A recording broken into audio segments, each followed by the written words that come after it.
This is the last time Penguin fans will see their team take home ice until 2 Saturdays from now. The Penguins have won 3 in a row, and they've risen to the top of the Metropolitan Division where they belong. You wonder if they'll ever look back.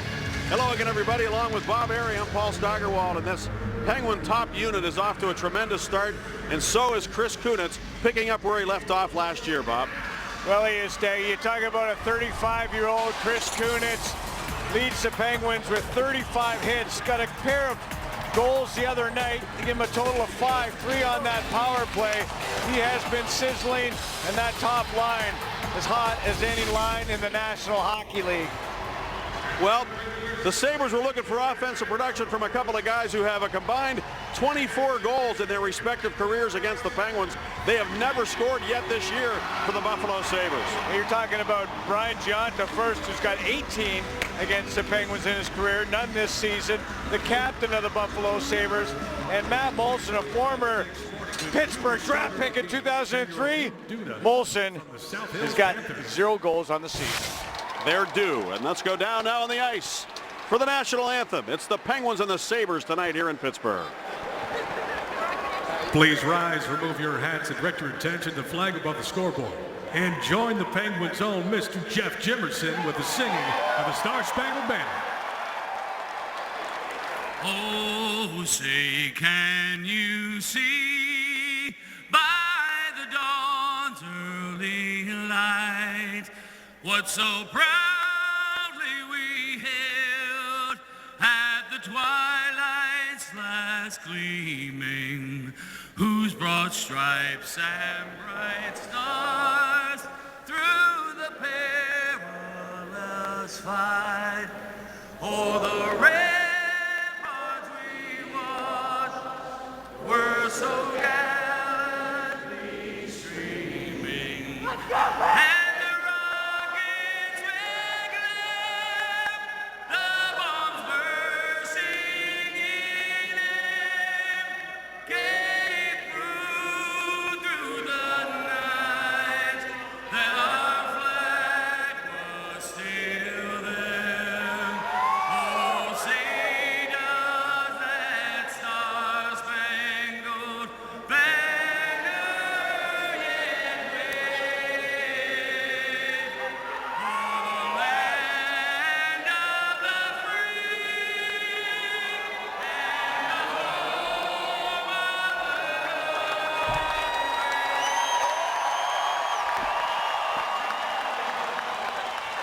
Jeff Jimerson always gets a nice ovation when he sings the national anthem here in Pittsburgh. Let's go to our Rivers Casino tips to win. Well, you have to play to the level you're playing right now. If the Penguins do that, they'll have no problem. Do not play to the level of your opponent in this one. Christian Ehrhoff, the ex-Buffalo Sabre, leading the Penguins with a +6 on that blue line. And let's go to the well again. Special teams for Pittsburgh, not just the power play, but the penalty killing has killed 22 straight and been fantastic. Marc-Andre Fleury's been fantastic. His 9th start tonight. A lot of starts for him early in the year. And coming off that shutout of the Kings, and Jonas Enroth is 1-3, 1-5-1 this season, 1-3 against the Penguins in his career. Christian Ehrhoff getting a chance to face his former team, the Buffalo Sabres, who are still paying some of his salary. They're For the next 14 years, Steggy. yeah, a lot of money over the next 14 years after buying him out, and the Penguins, of course, took advantage of it by signing him to a contract that's certainly under what his value is, but he's very happy as he's making a lot of money from Buffalo here tonight to play for the Penguins. Now the Penguins shoot the puck just wide as Hornquist, who leads the Penguins in shots, swung it wide of the goal. To the near side of Paul Martin. Penguins go right to work here in the offensive zone.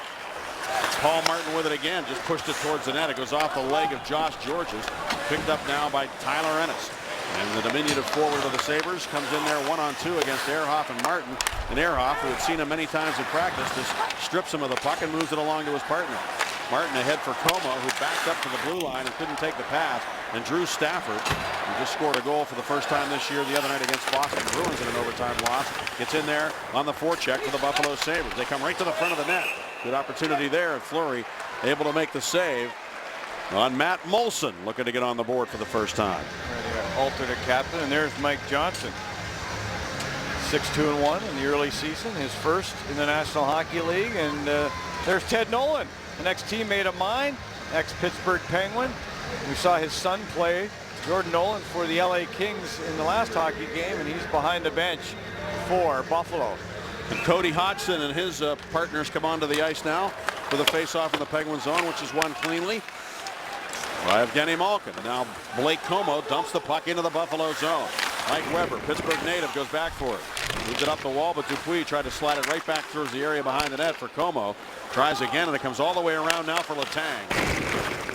Letang is hit by Marcus Foligno. But the Penguins able to maintain possession here as Como shifts those hips and moves the puck down to Letang. And Letang, challenged by Foligno. Marcus Foligno able to get the puck, and he brings it back to center. Foligno has 2 goals for the Sabres. And when you say 2 goals, that's a lot of goals. It is. Tyler Ennis 4 leads the squad. Marc-Andre Fleury stops it behind the net. Chris Letang will bring it ahead. Letang has Brandon Sutter up ahead on the right side. Doesn't go that way. Instead, he'll just dump the puck into the Buffalo zone and head to the bench. Andre Benoit sent it up the wall. Nicolas Deslauriers tried to carry it ahead. He can't do it, and the Penguins go D to D. Dupre to Scuderi, and back to Dupre. Simon Dupre looks up the right wing.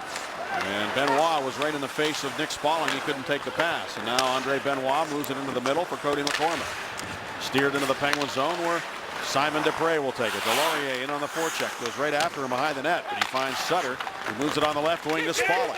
He skates right in front of Bob Airey and dumps the puck into the Buffalo zone. Well, nobody wants to be embarrassed, and the Sabres don't want to be embarrassed by this juggernaut here in Pittsburgh. They've come out here to play. They've really had a good start to this hockey game.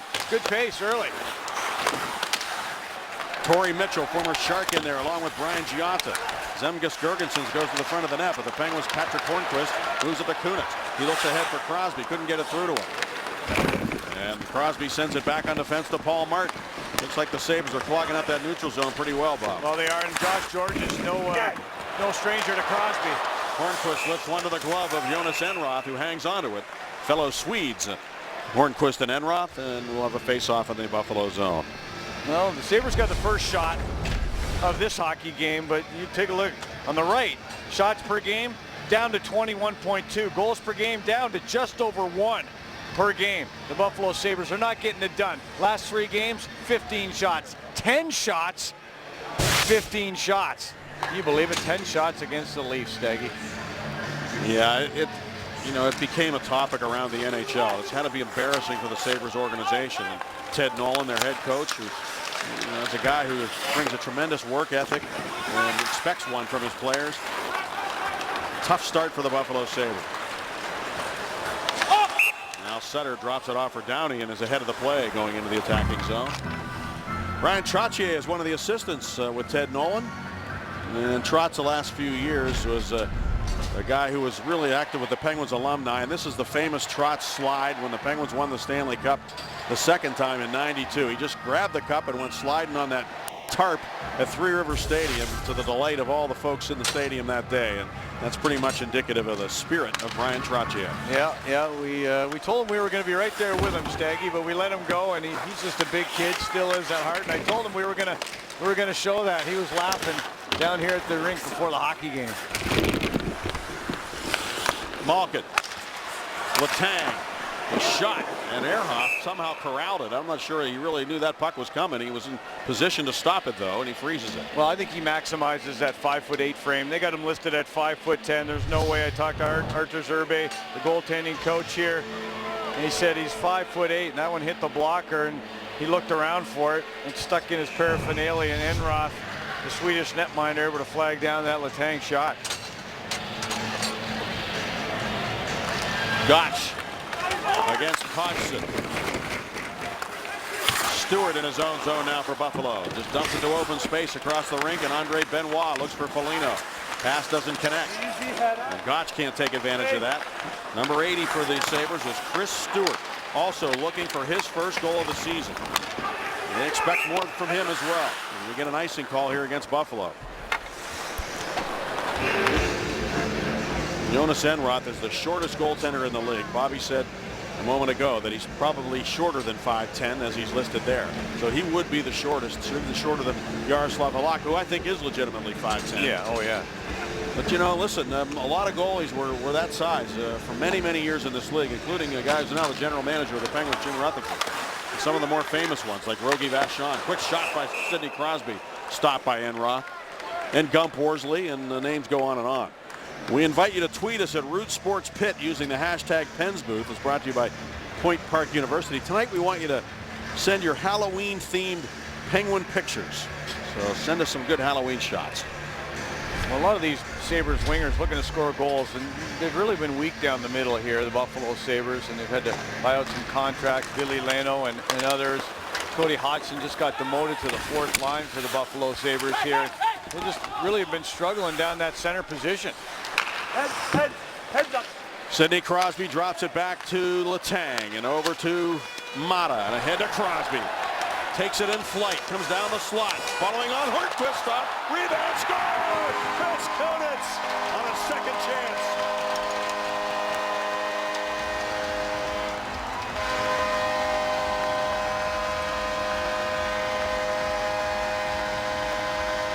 Well, they say you cannot throw a bad pass to a great player. Sidney Crosby, watch him take this pass. Off the skate, did not break stride, walked around. 6'8" Myers and Mitchell. The puck got to the front of the cage. Hornquist shoveled it to Enroth, and Enroth got no help. The Sabres had 4 guys around him, but nobody took the stick of Chris Kunitz. He's got 6 on the season. He had 35 last year, and the Penguins are on the board first, and that is not good for Buffalo. That line is just unreal right now, and the Penguins are unreal in the first period. That's 16 first period goals now for Pittsburgh to lead the NHL in that category. And it's a little bit of shock and awe, I think, for the Penguins every time they play a team here in Pittsburgh, because teams come in here and they're just, I think, maybe too respectful at times, but whatever it is, the Penguins are taking advantage of it early in games. Well, look at that. Myers got caught looking at the puck, 6'8". All he's got to do is have one hand on the stick and put it out on the puck. And then look at all these white jerseys there. Nobody took the sticks. I think that's been an issue. You're going to get the work ethic here from Buffalo, but the details are still not in the game. Como sends it out to Martin, who wrists it to the corner. Dupuis able to swipe it over to the far side. Tyson Strachan, former Washington Capital product, moves it back into the Penguin zone. He's a big defenseman, 6'3", 215, number 24 of the Sabres. Here's Evgeny Malkin, galloping to center. Moves it left wing to Como on his off wing. Como shoots it, and he's wide of the goal on the stick side of Enroth. Over to the near side where Martin is able to poke it down the wall, but the Sabres get it right back to center. Great gap there for Ehrhoff to poke it away again and into the Sabres zone. And Tyler Ennis has it there.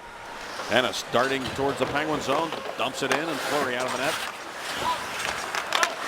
Mike Johnson looks for shots as momentum builders for his team. The Sabres, they don't shoot the puck.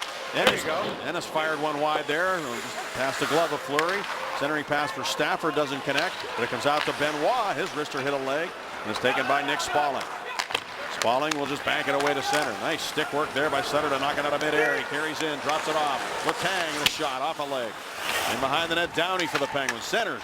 And broken up by the Sabres, but out to Mata, drive. Saved by Enroth. And he's just able to find that fluttering puck and hang on to it before the Penguins could get in there and get another one.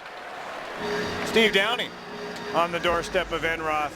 And this man, .915 save percent, Enroth has just seen way too many pucks. Watch Sutter out of the air. So you got Sutter using the high-end coordination. You got Crosby with his skate, and then traffic in front of Enroth, who already, it seems, the Penguins are unstoppable. I like the name that the Penguins PR department, Jason Seidling, came up with. I think it could be a name for the line of the Penguins, the Lethal Line. I like it. Crosby, Hornquist, and Kunitz. Right now, though, it's the Penguins' fourth line. Sill on the ice. Sill has it with Adams and Gotch. Sill dumps it to the corner. Back to get it is John Georges, the former Montreal Canadian and San Jose Shark. Trying to tie up his man there behind the goal, Adams. And the Sabres do win possession. Remember, Josh Georges was paired up with Hal Gill when the Canadians upset the Penguins in 2010. Now he's paired up with Tyler Myers, a very similar type defenseman, tall guy. Taken now by Simon Desprez. He'll move it up the left wing, and it's Kunitz on the ice again, and he'll dump it into the Buffalo zone and get in after it. Kunitz leads the team in hits, too, among forwards coming into the game with 35 hits. So he's doing everything he's been doing for the last couple of years and doing it better than ever, I think. Here's Hornquist, drops it off to Crosby. His shot, and a blocker save made by Enroth. Now it is Ehrhoff carrying it down the wall and giving it to Sid. Sid steps around. Hence, it's Hornquist who shot it off a body wide. Strachan trying to get it out. Crosby finishes him off after he dumps it the length of the ice. And another icing call against Buffalo. The lethal line of the Penguins. Well, they've got the Penguins off in flight here in this hockey game. That's what they've done so far this season. Crosby leading the way with 16 points. Kunitz, his 6th goal of the season. They all got in on the first goal for Pittsburgh. And now Malkin, who's, well, he's got a point in every game this season on the ice. Here's Mata, wrist shot. Floated it high and wide off the glass. Strachan trying to get it out. Now it's Weber sending it up the wall. The Penguins pinch down. Good play by Dupuis to keep it in. Malkin battling in the corner against Weber, trying to maintain possession. Como working there as well.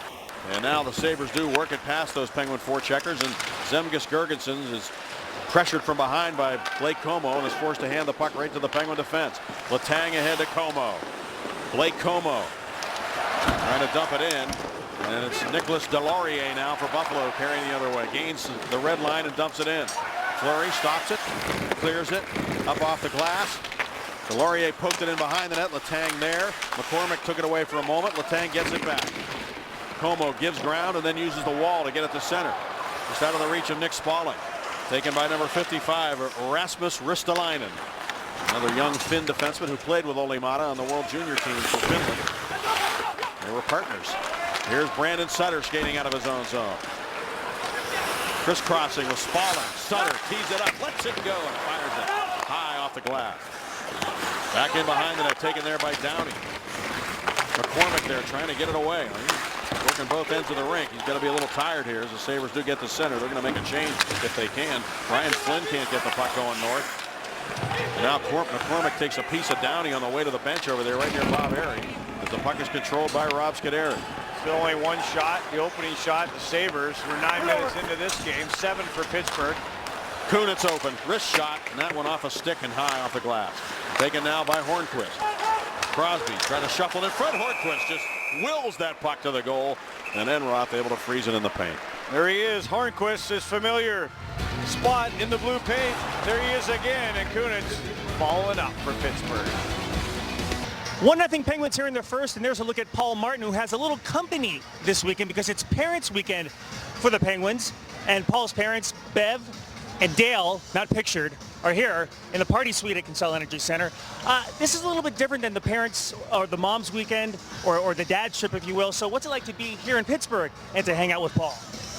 It's great to be here together. I think secretly we're always a little bit jealous when the other one gets to go without the other one, so it's nice to get to come together, nice to spend time with them, and the Penguins are really good to us when we're here. It's really been a fun time.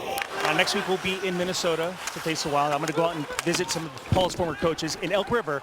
Place I need to see or stop by in Elk River when I'm there? Well, it's a beautiful community on the river. I used to be the tour guide at the historical working farm there, so you could always check out the Kelly Grange farm. I will add that to my list. Enjoy the rest of your stay. Thanks. Guys, it's all yours. Wow, thanks, Dan. That's great stuff. Can you imagine how pretty it must be up there on the Elk River? Paul Martin, what an athlete, right? I mean, we've seen footage of him here on Root Sports that Danny got of him playing football. He's a good wide receiver, too. Great player, Paul Martin. His ice time's down a little bit here this year. He's not playing on the power play as much. The long season. It is. The long season. Something tells me he might be gobbling up some more ice time, Bob, when Olli Mata's out after his surgery this week. Yep. Here's Cody Hodgson. He's also off to a terrible start. He does have one goal, but they want more from him as well. Here's Foligno dropping it off. Benoit delivers it into the corner. Paul Martin right there with that slick stick trying to move it out. And he gets help on the wall from Downey and then Sutter, and the puck is retrieved in the Buffalo zone by Rasmus Ristolainen, and his pass goes right up to the middle, and it's icing against Buffalo. It is a great day for hockey, brought to you by Day Automotive. November 1st, 95. Mario Lemieux tied a team record with 6 assists in one game against the Bolts.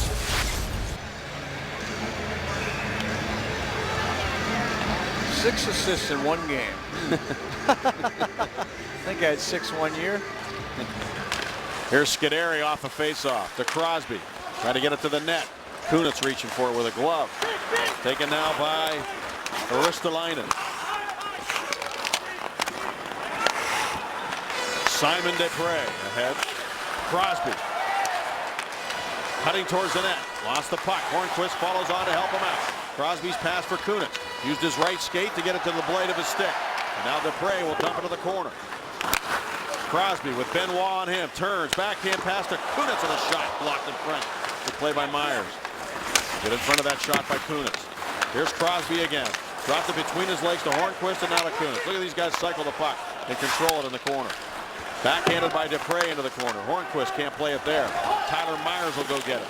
Myers whacks it up the wall. Stewart tried to get it out. Myers has another crack at it around this side for Benoit. Looks like he'll get time and space. What happened here? The goalie Enroth just went down. The referee took a look back, didn't see anything. Enroth just knocked down in his crease, and that'll rile everybody up. Weber's standing up on the bench. He's got into it with Sidney Crosby, and I don't know if somebody clipped Enroth or he went down on his own. Take a look. Crosby goes to the front of the crease. Oh yeah. Wow. Camera don't lie. Yeah, Weber. I don't think Weber's going to be very happy with that. Yeah. Let's see what happens. Yeah, absolutely. I just saw a shot of Weber. We just got a shot of Weber on the bench, and you could see him. So Enroth apparently took a shot at Sidney Crosby prior to Sid throwing the blade of his stick in there behind his right leg. And neither of them detected. Apparently neither of them detected by any official. We saw somebody get thrown in the penalty box last game, and then the other official relinquished the penalty. First time we've seen that stay. Mike Johnston said he wasn't particularly happy with that approach. Enroth has lost his stick here. He's chasing around without a stick. He needs one. And Evgeny Malkin trying to pull away from everybody here. Surrounded by white jerseys. He gets cross-checked in the back. And that was Cody McCormick who did that, and then he ices the puck. How many icings is that now tonight for Buffalo? Must be 5 or 6. Let's take a look at what precipitated here, what led to Sidney Crosby doing what he did to Enroth. Well, he went through the crease and Enroth put his glove out. That's about it. Yeah, not much there. You know, the Sabres are looking for something just to get them going, and this is a case right here where if your team is together and unified, you go out and do something about it. I don't know what you do. You go out and just start being very physical, playing even harder for your netminder, for your hockey team. See what Chris Stewart did for his team the other night? Yes. Against the Boston Bruins? Yes. He fought Milan Lucic for the first shift of the game. What a battle that was between those two. Lucic is a villain in Buffalo as a result of him running over Ryan Miller a few years ago. That's the kind of stuff you need, Staggy, but you need it from everybody. And that's the only thing that's going to make you successful. Olimata down the wing. Tyler Myers with that incredibly long reach. Defending against him, and we're going to get a penalty here. I think Fleury was headed to the bench. Holding the stick here. Yep. Penguins already lead 1-0 going on that lethal power play. You're already up by 1 here, Marcel, and you're on a chance on the power play. You guys have been able to gain so much momentum. Actually, you're killing a penalty here as I look over here. That's why you're on the ice here. How big is this face-off for you? It's big. We want to win it, get the puck all the way down the ice, make them break out, and buy some time doing that. Make it tight to the neutral zone, make them dump the puck in, and work the puck out again. Is that what's made your penalty kill so successful? Has it been your neutral zone, aggressiveness there, what you're stacking up at the blue line? A little bit of everything, I think. We were a little, too over-aggressive at the beginning of the year, and they kind of picked us apart a little bit. Thanks, Marcel. Yep. Well, he did win the face-off, and Paul Martin clears the puck to the line, and Tyler Myers can't keep it in. He'll have to go back and get it. Marcel Gottsch and Craig Adams, the penalty killers up front. That's a good face-off win. You mentioned it, Bob. And they have been struggling a little bit. Sutter and Gottsch, 4 and 11 in the D zone on the penalty kill in the last couple of games. They haven't been winning faceoffs in the D zone on the penalty kill lately, but it hasn't hurt them as they've killed 22 straight coming into this situation here. And now here's Adams clearing it up the wall and out to the center ice where Tyler Myers has it. Well, you see what happens. You win that initial faceoff, Staggy, and now there's only a minute 24 and counting, and the Sabres have yet to set up in the offensive zone. Myers, who's a team-leading -2 for the Sabres. As Dupuis comes back, Scuderi joining the rush. Dupuis shoots it. Oh, and a good save by Enroth as he had to deal with a deflection there. I think that puck changed direction a little bit on him, and he was able to flag it down with a glove. Well, the whole bench was yelling 3. The whole bench was yelling 3.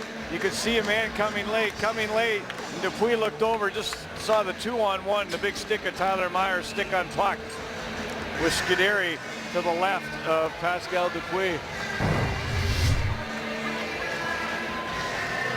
Sabres power play is ranked 29th in the NHL. Spalling taking the face-off against Cody Hodgson. The Sabres end up with control of the puck with a minute 1 to go on the penalty to Olli Maatta for holding the stick. Still only 1 shot for the Sabres after 10 registered against the Leafs 2 games ago. 10 for the whole game. Josh George is with it. George is up top. Hodgson to Georges. Doesn't shoot it. Goes right side. Shot by Ristolainen is kicked out by Fleury to the corner. Ristolainen gets to the rebound and moves it behind the net. Sabres able to maintain possession here as Cody Hodgson brings it up high. 27 seconds left on the penalty. Ristolainen stepping to his right, throwing into the net, and a blocker save made by Fleury. That was a beauty there. And a nice shot by Ristolainen, just floating it through. Yes, he moved to his right. He just gravitated to his right a little bit to create a shooting lane and wristed it through. And he looks very talented and comfortable on that blue line.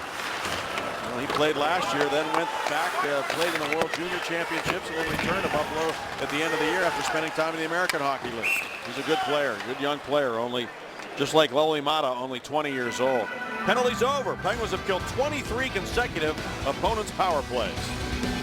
To those of you who have tweeted us some of your Halloween Penguins-themed pictures at Root Sports Pit using the hashtag PensBooth, and we invite you to keep on sending them in.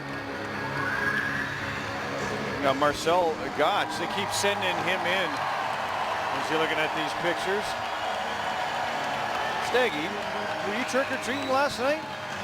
No, but that guy on the right, he's representing a lot of the goalies who the Penguins have played this year. Here's a shot wide of the goal. Amazingly, though, the Penguins have scored more than 3 goals only twice. It's just that they're scoring at least 3 every game. Now in the corner, it is Torrey Mitchell. And they're averaging close to 4 a game. Some explosions in there.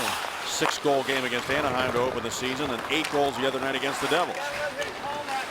4:48 remaining in the first period. The Penguins with 8 shots in this game, and the Sabres have 3. And the Penguins lead 1-0 as Ehrhoff shoots it right to the goal, and Enroth will freeze it, and there'll be a face-off in the Buffalo zone. We'd like to welcome Westfield community antenna viewers in the Westfield area of Pennsylvania. Thanks for watching and rooting on your Pittsburgh Penguins. All of us at Root Sports and the Penguins appreciate your support.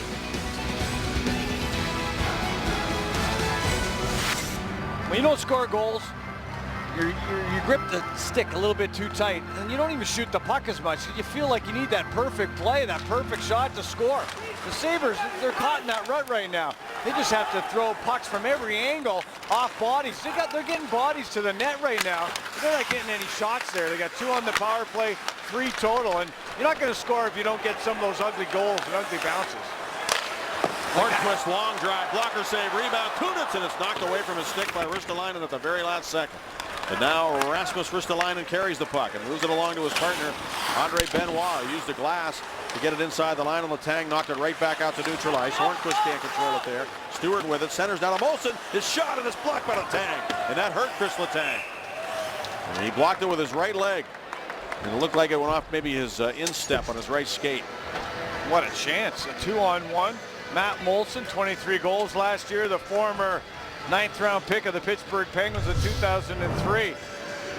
And they created a 3-on-2, then a 2-on-1, and the outside of that left foot is where Letang took that shot. And that's a deadly area right there. It was the left skate. Matt Molson looking for his first. And that one's blocked off a face-off win by the Sabres. Now Tyler Strachan sends it back in behind for Marcus Foligno. Foligno, Hodgson, and Stewart on the ice. Centering pass, loose in the paint. Fleury trying to find it, and squirts free to the corner. And Dupre there battling, trying to get possession. Right up the wall it comes, and turning with it is Steve Downing. Nice outlet pass that time to Spaulding, and then Sutter just steers it up into the Buffalo zone. Strachan goes back to try to get it out. Scooped out of there by Mike Weber to center ice. Weber played for the Beaver County Badgers and also the South Point Rink Rats. Cody McCormick steps up. Nick Spaulding keeps the puck moving forward here. Sutter steps in there. Stewart there as well. Play keeps moving, and finally the Sabres drill it back into Penguin ice. Yeah, not a smart play there because the tired bodies on the ice for Buffalo. Now you can come back with Evgeny Malkin's unit. Another icing against the Sabres. Coming up in the first intermission, presented by your neighborhood Ford store with Robin J. Dan Potash once again speaks with Chris Kunitz. He's becoming a regular on Danny's show. And also Jay will tell us, and that's because he's scoring goals regularly. Yeah, he's not slowing down at all. 35-year-old Chris Kunitz. Still playing the game exactly the right way. That physical brand of hockey, combining hits and skill. And of course, complimenting Sidney Crosby so well as his left winger. Undrafted, by the way.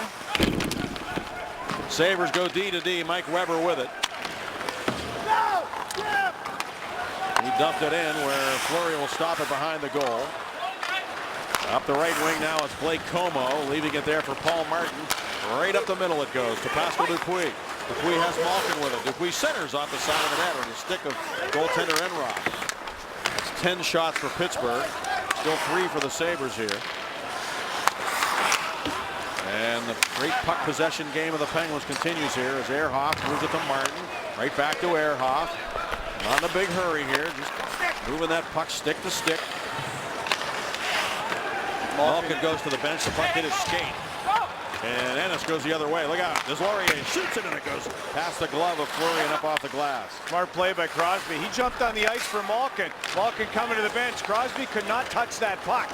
Would have been too many men on the ice. Now he touches it and carries it and leaves it for Kunitz, for Hornquist, and back to Kunitz. Kunitz looks for Sid, wanted to get it to him behind the net, but the Sabres prevent that from happening. Now Sid gives a shove to Gergensons from behind, and that enables the Penguins to get possession again. Hornquist, Kunitz, shot, and a save by Enroth. Hornquist driven right into the glass by Myers, but he just bounces right off that check and moves it to the point to Mata to Letang. A shot, saved by Enroth, rebound. Hornquist chopped at it, but couldn't get it to the goal. And now it's Tyler Myers. And Myers moves it ahead to Deslauriers, and he gave it right to Wally Mata. The Penguins go right back to work in the offensive zone. Gergensen, noted as a good defensive centerman at a young age, can't get it out. Kunitz sends it back in behind the net. There's big Tyler Myers again. Won the Calder Trophy. He's the Rookie of the Year in the NHL, but he struggled the last couple of years, Myers. Now it's Letang going back for the puck with a minute remaining. Sutter. Steve Downey in on the forecheck. Benoit left it for Ennis. Scuderi goes back for the puck. Quickly moves it along to his partner Dupre and up to Downey. Into the middle now for Spaulding. Ristolainen goes back. Spaulding runs him right off the puck, but Ristolainen had the presence to turn and move it forward to Ennis, and the Sabres come back. And they had a pretty good rush going there, but they couldn't go tape to tape with their passes, and as a result, puck comes right back out to center ice. 23 seconds to go. This Ristolainen, he's a star. He's unbelievable. You can see his mobility, his skating. He's not afraid to get physical as he just did in front of me there, and he shoots the puck to the net. He's got it all. Taken 8th overall in 2013 draft. He's really good. And the Sabres have 3 more first-round picks coming next summer. And there's one player out there they wouldn't mind getting if things don't go any better than they're going now for the Buffalo Sabres. And they aren't going too well. The Penguins leading 1-0 and now shooting them 12-3 in the first 20 minutes of play. Yep, not a lot of action for Marc-Andre Fleury. And it'll surely be tested a little bit more here in the second period of play, but still only one shot away are the Buffalo Sabres. Robin J, take it away.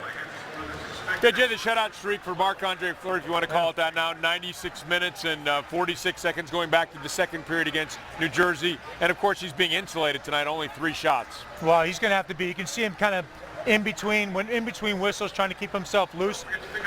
Goaltenders, obviously, they want to have that much protection. They'd like to have a little more activity. Pittsburgh just kind of, for Buffalo to be 1-0, it's a good thing because Pittsburgh has controlled the play. Their cycles, they're outworking them down low. A good first period by Pittsburgh. And the Penguins leading by a score of 1-0, looking for their 4th consecutive victory. Chris Kunitz got that goal. Dan Potash will talk with him. Jay's going to tell us straight and more when we return right after this. Penguins did what they needed to do over the first 20 minutes against an outmanned Buffalo Sabres squad, outscoring them 1-0, out shooting him 12-3. Although those shots could have been a lot higher. The Penguins really dominating the first 20 minutes. Let's go to Steige and Bob now for the start of the second period, guys. Thank you very much, Rob. Block shots are an interesting stat because they're a tough thing to do. That's obviously a gritty aspect of the game, but you don't want to have too many of them, do you, Bob? No, that means you're stuck in your zone way too much. Letang blocked a shot off his foot. That hurt. But the Sabres had 9 blocks in that first period of play. Josh Georges had 2 of those blocks. There's Myers blocking 2 shots with his long stick. Getting a little tap from Enroth. There is the block shots of Josh Georges. 53 leads the NHL, and you see 4.54 shots blocked per game for Josh Georges, and he's a pretty good defenseman. I mean, he's been out there against Sidney Crosby most of this hockey game. He's a guy you can match up. Defense first for Josh Georges, for sure.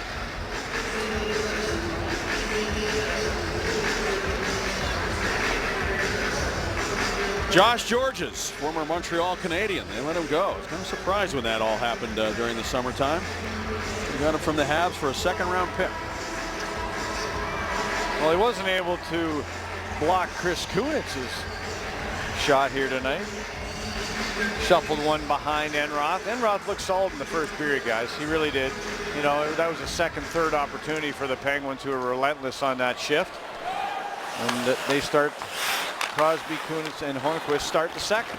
Sabres hanging around. This is a team that broke a 12-game home winning streak for the Penguins a couple of years ago, if you remember. And they weren't a very good team then, and everybody was pretty much figuring it was going to go to 13, but the Sabres had something else to say about that, so keep that in mind.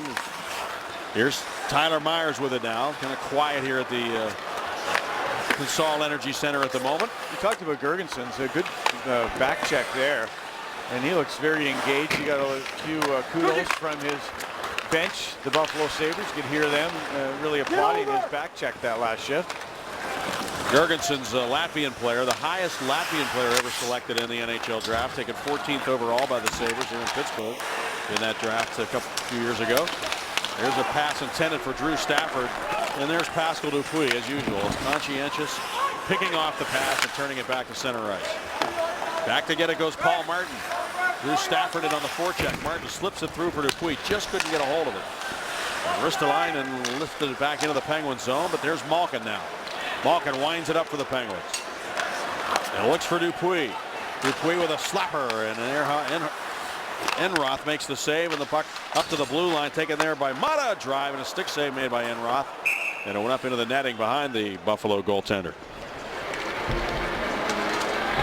Our UPMC Sports Medicine injury update still has Bo Bennett and Robert Bortuzzo pictured, but they are very close to returning. Wouldn't surprise me if maybe one of them or both of them would get a chance to play on this upcoming road trip. It doesn't matter if the Penguins. I asked Mike Johnson this morning, what if the team's still winning? What if you've won 7, 8 in a row? Will you change the lineup? Yeah, he said, we're going with the guys that are going to help us win. And this is performance-based. Letang slaps it to the net. Tyler Myers just shuffles it to his goaltender, Enroth. That's an interesting approach, isn't it, Bob? Not all coaches do that. No, a lot of them are superstitious, or they just want to keep that winning lineup in there. But, if guys are ready and he feels they're going to help the club, Mike Johnson's not going to hesitate to put them right back into the lineup. So we'll see here. There's a couple of bodies that might be ready to play here for Pittsburgh any day. And when coaches evaluate their team, they don't necessarily just evaluate them on wins and losses. No, I mean, exactly. you can win a game, and the coach might not be happy at all with how you actually played. Here's Cody Hodgson shooting, and it's wide on the glove side of Fleury. Chris Stewart works it in behind for Hodgson. Centers right in the feet of Foligno. Fleury stopped him. Stewart whacks at it, but the Penguins converge in the house to make sure that puck doesn't get to the net anymore. Now Sutter knocks it down, but chasing back forward is only Mata. Stewart kind of knifed in on him there to prevent him from getting to the puck. And now Stewart's got it. Hard pass to Hodgson. He finds Strachan. His shot is deflected. And that one went just wide. Mata had hit Foligno. I think he's still got a stick on that puck as it came through. You're right, Steggy. Mata was all over Foligno, and Foligno still got a stick. It went by the right pad of Marc-Andre Fleury. A good shift for the Sabres. Very aggressive on the puck in the Penguin zone. They got the puck to the high slot eventually. A couple of good shots against Marc-Andre Fleury there, who was able to keep the puck out. You see the Penguins, all 5 collapsing in that house. Try to deny the Sabres. Brian Flynn and Cody McCormick. Nicholas Delorier on the ice now for the Sabres. The 4th line against Malkin and company in the Penguin zone. Malkin won another face-off. He was 7-1 in the first period of play. Malkin 7 of 8 draws. Malkin's actually centering the 4th line here with Sill and Adams. And here's Malkin trying to get around Benoit. Malkin backhands it in behind the goal. It's a good way to get Gino on the ice for an extra shift or two. Not getting any power play chances. So you got to find different ways to generate offense. Malkin looks to the point, but Scuderi had vacated that position, and he'll have to go back and get the puck in his own zone. Fleury moves it away from Brian Flynn. Dupre makes sure he doesn't carry it in front of an empty net. And Zach Sill drives through center ice with it, loses it. And Aristolainen dishes it off to Brian Flynn. Penguins have yet to get a power play opportunity in this game, and you know that was one of the top things the Sabres discussed. Stay out of the box against the #1 power play unit in the NHL. Dupre with a big shoulder check there. Could have been interference as he leveled Torrey Mitchell before he ever got to the puck. Here's Crosby down the left wing. Crosby brings it up high, works it across to Paul Martin. Tried to center for Hornquist. Slap shot. Crosby just missed the goal. Sid turns off the wall with it. Ristolainen trying to get it away from him. Hornquist trying to get possession, can't do it. And Brian Gionta, first time I think I've called his name tonight, carries down the wing and pushes it wide of the goal. Zemgus Girgensons leaves it for Gionta, couldn't play it. And Ehrhoff swings it back over to the near side where Chris Kunitz has it for Pittsburgh. Gave it away right in front. Gionta, and he shot wide of the goal. The glorious chance on his way to the bench. Well, he knew where the top shelf was, and he really tried to aim it for that top shelf. And he missed it, Steggy. I mean, he really tried to gauge it, almost tried to place it in there, and just missed. Stafford fires right on, and Fleury able to make the save, but he freezes. What did you think of the Simon Dupre hit, Bob? It was right behind the net. It was a little bit blocked out, and that's an interference. Simon Dupre didn't want to get hit by Mitchell. It was a freight train coming in. Take a look. Yeah, that's an interference call. Could have easily been called against Simon Dupre. He doesn't mind being physical, and he is one of the physical presences on the Penguins' blue line, and he took a look up at the screen to take a look at it himself, Steggy. Well, he came into the game leading all D-men in hits with 33 of them. And really, you see a lot of that now. When the puck's available there, players doing just that. And they're going shoulder to shoulder before they ever get to the puck. Then it becomes a matter of who's got a stronger shoulder. And actually, both of them went down on that. I thought just Mitchell went down, but seeing the replay, I see that Dupre also lost his footing. Now the Penguins go to work in the offensive zone. Sutter sent it up the wall. Letang pinched, but the Sabres diligently work it back to neutral ice. And Ole Mata ahead to Sutter, who steers it in. And a big hit on the near boards on Spalling by Weber, but Weber took the worst of that. Now Ennis trying to work out of his own zone. The Penguins make him turn around and go the other way, and the Penguins steal. Excellent forechecking work there by Blake Comeau, who gets back up after losing the puck. Tyson Strachan hit by Comeau. Now Ennis has a chance to carry it out. And he does work at the center, where it's taken by Drew Stafford. Stafford to Ennis. Stolen away. Comeau to Malkin. He drops it off to Dupuis. Now for Malkin. And the Penguins really trying to move that puck stick to stick, not hanging on to it very long. Now Dupuis moves it into the middle. And the Sabres will just work it right back to center. Cody Hodgson has it there for Buffalo. Well, we said the Penguins had to play their game, right? Play at their level to beat the Buffalo Sabres. I think the Sabres have raised their level here in the second period of play. They're trying to match the speed of the Penguins. They've done a good job. Malkin takes it away, drops it off, and Como couldn't find the puck. Another example of maybe passing up a shot. The Penguins are kind of overpassing here a little bit against the Sabres. Here's Ristolainen with it down the wing. Drops it off to Stewart, and a stick save made by Fleury. Foligno gets to the puck on the wing. And now the Sabres have something going here. I can't believe that Chris Stewart hasn't scored a goal yet. This is a fast hockey game right now. Make no mistake about it. Sabres have come out here with some urgency in this second period of play. And the Penguins, they're playing their game. A couple of big hits in this game as well. We showed the Simon Dupre one, but how about the other side of the ice? Spalling and Weber. Big Weber from Pittsburgh. Thought he had Spalling lined up, and Weber went down like a big oak. Oh man, he's a tough body guy, but Spalling lowered the boom. Weber went to Seneca Valley High School and went on to play in Windsor junior hockey for Bob Bugner's team, who also wore number 6. There's a pass right in front, taken by Hornquist, and he'll bank it away to center. And Bob Bugner, of course, a former Penguin. The puck goes back into the Sabres zone, taken there by Tyler Myers. Bugner was a tough customer. He was, and Weber, you know, I think he kind of is cut from the same cloth, Bob. You know, not wildly skilled by any means, but he gets everything he can out of that body and plays a physical brand of hockey. I used to love Bob Bugner's play here in Pittsburgh. He battled.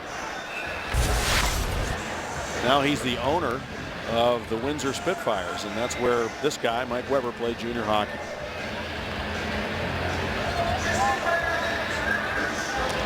From the draw, Crosby just smashes it to the wall, and Dupre sends it around for Scuderi, who winds it up the wall, but it's taken there by Myers. Back to the net. Fleury the save. Rebound came to Gergensons. He holds it, tries to move it in front. Fleury cut it off at the post. And then Hornquist able to lift the stick of Gergensons and trying to get the puck away from him. Gergensons continues to work, though, and the Sabres end up with a puck, and it's Myers with it. His slap shot is blocked away up into the netting behind the goal. The wrist shot will get that shot through for the big 6'8" defender. Great play by Crosby. Stick on puck. We got a hockey game in Pittsburgh. A lot of passion both sides. Let's take a look at some of the bad boys from NHL history. There's one, Rob Ray, working for the Sabres. He's a beauty. I'll tell you, he's fun to be around. He's got a great personality. Oh, they're talking. He's on the list. And he may well have been the most talented goal scorer of all of them. When you look through that list. Some of them could really score, though, when you look at that list. Oh, yeah. They were guys who could play. They were tough guys who could play, all of them. And Bob Probert might have been the scariest of them all. Where's Jake Caulfield on that list? I was looking for him. Up the wing. He just didn't play enough years. He would have racked up his penalty minutes. There's Downey now. Swing it back in behind, and Spalling will go get it in the corner. Spalling dishes it behind for Sutter. All the way out to Paul Martin at the point. Martin fakes the shot, lets it go. It is stopped in front, and a backhand try as Sutter was diving to the ice. He couldn't get it through. He's the one who stopped that shot from coming through in the first place. There's Martin to the far side. Quick shot again, blocked it front, and Downey right there shuffled it through the paint. And now Unroth takes a whack at Downey's shin pads, and Downey said something to the referee, and he was standing right there in the goal crease. Now it's Stafford with it. Excellent back pressure there by Spalling to make sure that Stafford couldn't do anything with the puck, and it ends up in the netting here down in the near corner. Well, we invite you to kick off your Sunday nights with Panthers Rewind on Root Sports. You can relive every Panthers touchdown, pass, and play from their most recent game every Sunday. It's at nighttime, continuing with their game against the Duke Blue Devils. Panthers Rewind tomorrow evening at 6 on Root Sports. It was a really good game today between those two clubs. Didn't end the way we would like, but certainly worth watching again. Now up the near side comes Zach Sill. Greg Adams. Sill's lost his helmet. Out to the point now. Shot by Letang goes wide of the goal. Sill looks like one of the old timers back in the 70s without the lid, doesn't he? Plays that way too. This is Olimata with a goal. Good backhand shot is stopped by Enroth. That's the save of the game so far for the Sabres goalie. And now Cody Hodgson just can't reach it as he was behind the defense. Adams throws a body into him. But Hodgson bounced off that check and maintains possession. Now it's carried by Marcel Gottschback. He's got Dupuis with him. And Letang joining the rush. And all those guys will head to the bench, except for Dupuis, who went in there on the forecheck. Chris Stewart moves it out on right wing to Cody Hodgson. Cuts inside on Scuderi, but Dupre alertly came over to cover up for his partner. Sent it up the near wall. Bouncing puck. Myers gloves it forward. The Penguins will take it there. And Scuderi looks up. The Sabres are changing. Lead pass to Dupuis, still on the ice. Pascal Dupuis with Malkin and Como. Dumps the puck in. That helmet's still on the ice. It belongs to Zach Sill. Ristolainen trying to move the puck out. He does just poke it free. Good play there with 2 Penguins on him. And now Dupuis with that back pressure keeps the Sabres from going north. And Blake Como drops it back. Dupre to Scuderi. Quick pass from Como to Malkin. Out of his reach. Delarier takes it and wheels it up into the Penguin zone. Dupre softly sends it up the wall. Kunitz trying to pick it clean off the boards. He was hit, but he still has the puck. Kunitz steps out of his own zone. He's got Crosby and Como still on the ice. Now Hornquist. Well, the Penguins will make other changes. Crosby out here. Yes, Hornquist does come on to join that line. So it's the top line of the Penguins on the ice. Ehrhoff and Martin defensively, and Ehrhoff with it. Sabres have played a penalty-free game so far. Crosby tees it up, lets it go, and it's blocked. Another block for the Sabres. They're doing their part. As Ristolainen gave up his body that time. They're playing a gritty game. And now the puck sails into the seats. A gritty game with no penalties. That's been the key. That's why they're in a 1-goal hockey game right now. Ole Mata on the doorstep. Sill without the lid. And a big save by Enroth. Deep in his crease. Really deep in his crease there to make that trapper save. A backhand by Ole Mata. And Enroth wants a new stick, does he? He's out of his crease here. He's high up by the blue line. He's looking for something. Yep, he's going to get a new piece of lumber. That one's broken right where you hold it with your hand, Staggy. It's a weird place for a, I don't know if the Mata shot him in the glove. I'm not sure how he would have broken the stick there.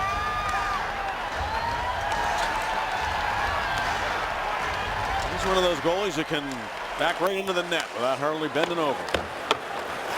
Now the puck behind the goal and taken there by Letang. Sends it up the wing, and a diving play by Kunitz just to make sure that the Sabre didn't get the puck. Tyler Myers.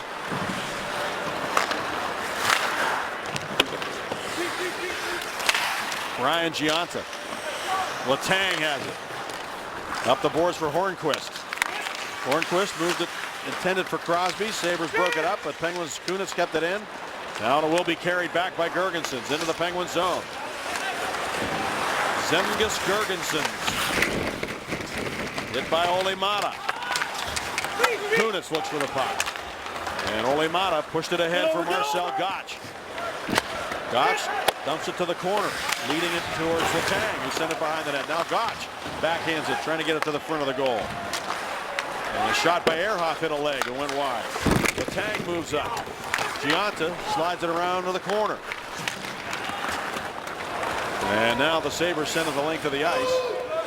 No icing as Adams got there plenty of time, and Adams moves it along. Ehrhoff sent it all the way up the boards, the length of the ice. And this is an icing call against Pittsburgh. Well, Enroth had to get a piece of lumber the last time out, the goaltender. Let's take a look at how he may have broken it. Right there? I don't know. Who knows? Downey in front of the crease. We saw Crosby go through the crease earlier. Goalies have for years done that. You stand in that goal crease, you're going to get a whack every now and then. Some goalies you didn't even want to get around them. That's right. There's a shot deflected right on Fleury. One of them would have been Billy Smith, who played with Brian Trottier on the island, and Ronnie Hextall comes to mind. And Tom Barrasso too. Still 1-0 here, Mike. How do you keep your team from being overconfident into a game against the Sabres? Well, as you mentioned, it's a 1-0 game right now, so we've got to focus on getting more shots than we had in the last 10 minutes here. We've got to start to create some momentum by getting some puck protection time in the offensive zone. How do you get your team to the power play? Well, you got to work for it. I thought the other night we drew some penalties, and tonight we've got to really work for it down low. Thanks, Mike. Thanks, Mike. 6-4, the Sabres have outshot the Penguins here in the second period. It really is a good period of hockey here. The Penguins are skating. The Sabres have matched them that way. And they're kind of playing a rope-a-dope style. Josh Gordon's off the ice. They take him off the ice. They want him out there against Crosby. He came right off with Sabres zone time. Here's Mata swooping in. He looked for Dupuis. There's another example of passing up a shot to try to make a perfect play. Yeah, and you heard Mike Johnson say in the interview he wanted more shots, and he was not happy. He turned a little bit disgusted there with that non-shot. Now here comes Stafford down the wing, and Stafford pulls back and shoots it, and that one missed the net by 10 feet, went off the glass. Yeah, he wasn't happy at all, Mike Johnston, with that. Ole Mata passing up that opportunity to shoot the puck on the net. Dupuis was going there, play for the rebound. Here's Malkin stepping in the zone, sets it up. Como scores!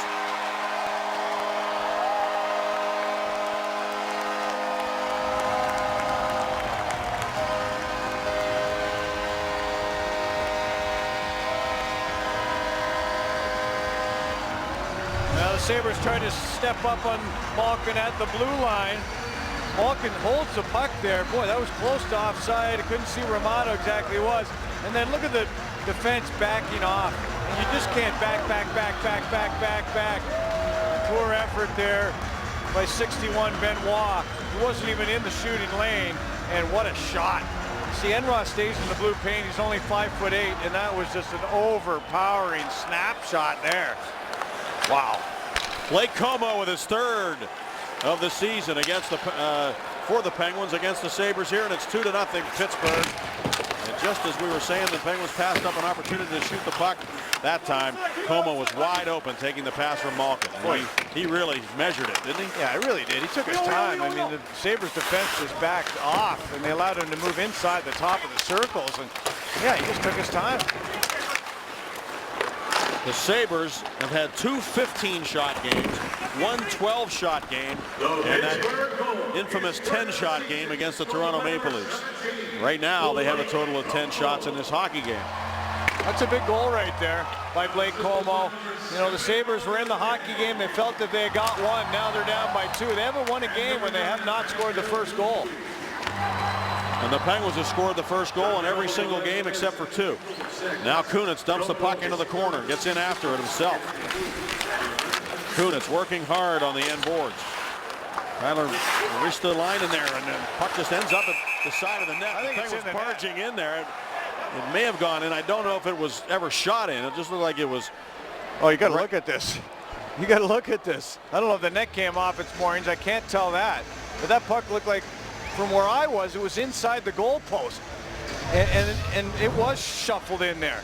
Was it? On the blocker side of Enroth before the whistle. Right there, the puck is in right now. You can see it. Is it all the way over the goal line? Yeah, I could see it just for a split second, guys. Just for a split second.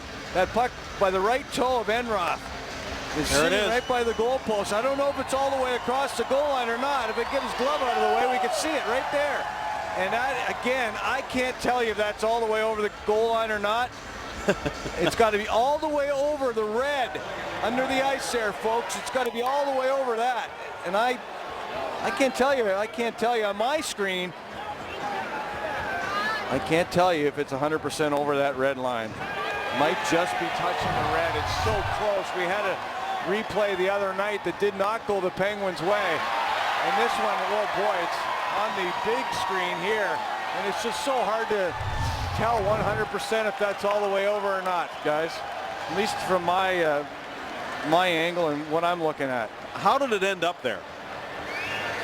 It's just jammed in there from was there a stick? Line. Was it a stick that jammed it in, or was it Kunitz just skating in and getting his skate in there? That's what I'm trying to determine, because it didn't look like anybody ever shot it, but maybe he got a stick in there.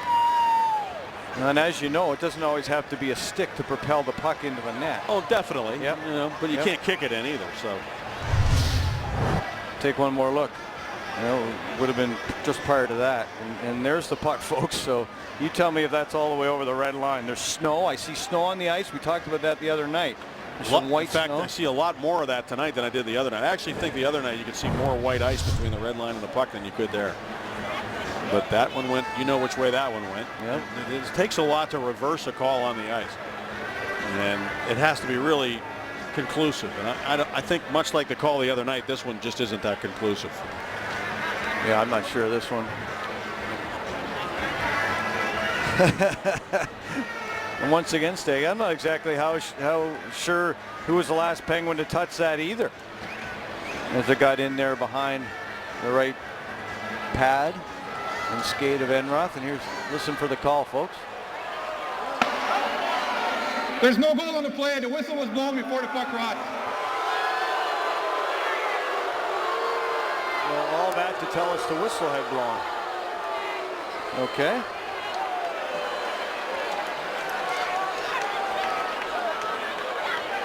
Even if the whistle wasn't blown, if the referee intends to blow it, then that's when the whistle actually blew.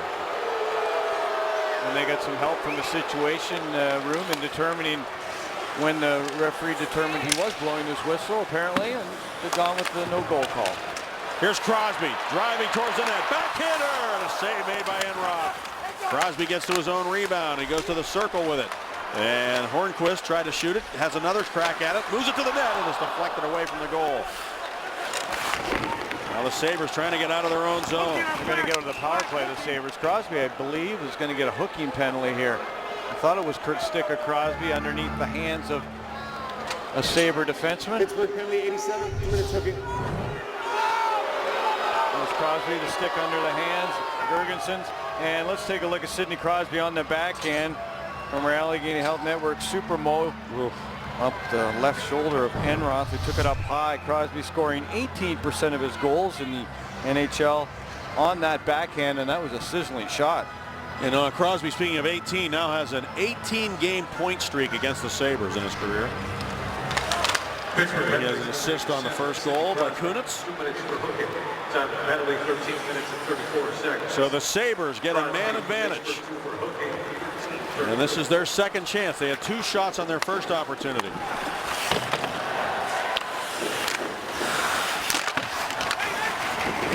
Here's Tyler Myers with it. Myers to the goal. A save by Fleury. You saw that at the very last second. Myers again with a slap shot. Again, Fleury makes the save. Letang is there to escape the rebound out of danger. And he moves it along to Gotch, and the Penguins Adams. Short-handed, drives one off a stick and up into the netting behind Jonas Enroth. And a face-off coming up. Boy, a couple of good opportunities as Tyler Myers really hammered that puck from the point.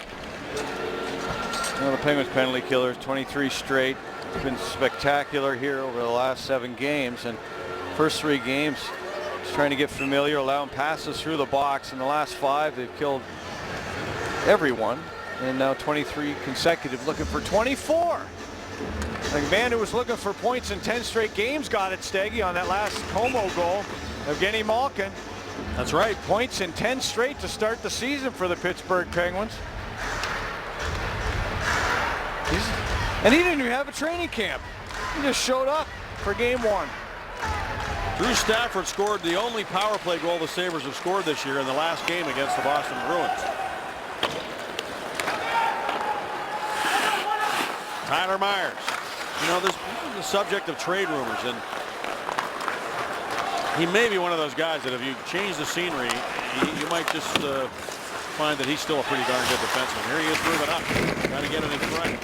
He's gone through some tough years, but he was really looking good there early in his career. He's starting to play minutes. You mentioned he won the Calder Trophy, but you know, he shouldn't be trying to win the Art Ross, and I think that's where the problem lies with Myers. Sometimes he tries to do too many men on the ice. Sabres still have 6 men on the ice here, 7 including the netminder, so it'll be a too many men on the ice penalty, and that means for Ted Nolan's hockey team that after the 4-on-4 they're going to have to kill a Penguin power play. And we've seen too many men on the ice calls really affect teams, and there's clearly 6 players on the ice for the Buffalo Sabres. Good job, Bobby. You made the call. Ted Nolan wiping his brow. That just can't happen. That wasn't even like a bad change. There was 6 players on their power play. And that's not a coach's fault. That's a player's fault. You can't take a man if he doesn't come off. Chris Stewart can't get out of his own zone. Then with Steele, Spalling. To Ehrhoff, to Spaulding. Shoots it, and a save by Enrod. Ehrhoff moves up to play it again for Como. 4-on-4. The Penguins weaving that puck around. Ole Mata had to go off his stick. He'll go get it. Ole Mata works it down low, sends it up top to Ehrhoff. Down to Como, slap shot off a leg. And the Sabres, Brian Gionta has control. Gionta rubbed out nicely by Ehrhoff and Blake Como. To Kunitz. Penguins have the power play now. 1:07 remaining on the penalty for too many men on the ice. Crosby with it, across now. It goes off of Hornquist, who taps it along for Sid. He'll reverse it back to the corner. Hornquist for Kunitz. Chris Kunitz. Two Sabres there trying to get it away from him. Hornquist steps in to help out. Crosby will go get it. Brings it up high. Sends it back down for Letang and across now. Malkin. Kunitz. Hornquist. He scores!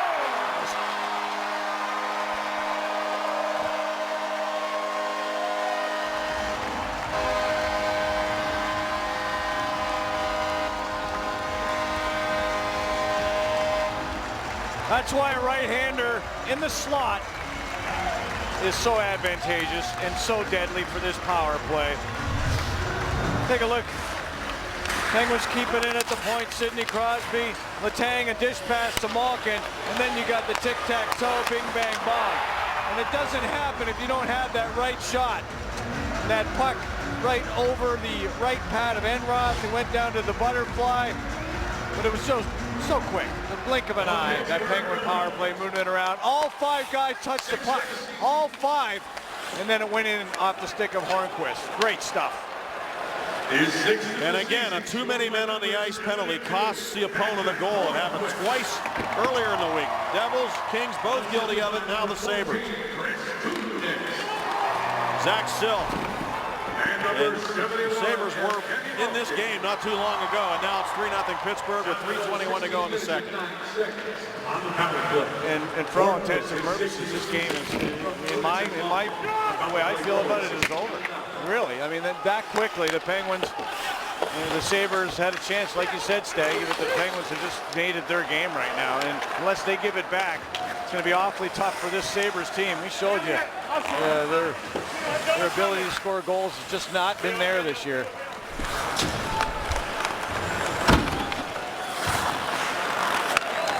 Malkin gliding with the puck, leaves it for Dupre. Now for Como, who's able to slither his way up the boards and avoid the hit by Tyler Ennis.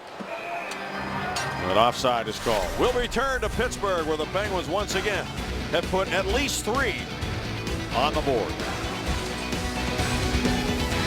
Well, we saw Jordan Nolan of the Kings Thursday night. Tonight we see his father Ted behind the bench with the Sabres. Well, on October 23rd, the Sabres were in LA, so it was father versus son for the first time.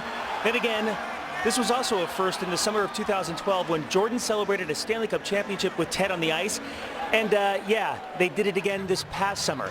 That, my friends, has to be a pretty cool feeling. Well, there's the proud father.